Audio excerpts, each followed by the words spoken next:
వేద మంత్రాలలో అందరూ పెద్దవాళ్ళ మధ్యన పిల్లలకి భోగి పండ్లు అనేది వేయడం జరుగుతుంది.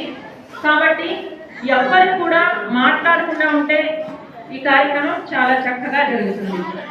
మీ దగ్గరికి కుంకుమ, గంధము, అక్షింతలు ఆ 3 ఇచ్చున్నారు. మంత్రాలు చెప్తూ ఉంటారు. ఎప్పుడు ఏది పెట్టమంటే అది పెడుతూ ఉండండి.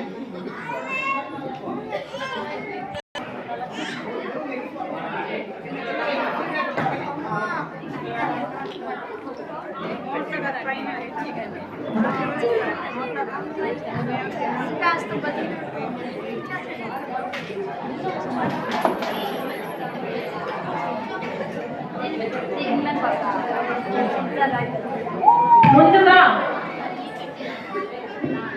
కుంకుమ ధారణ చిన్నారులు జరుగుతుంది. అందరూ కుంకుమ చేతిలో పట్టుకోండి. మంత్రం చెప్పిన తర్వాత చేతిలో పట్టుకోవాలి.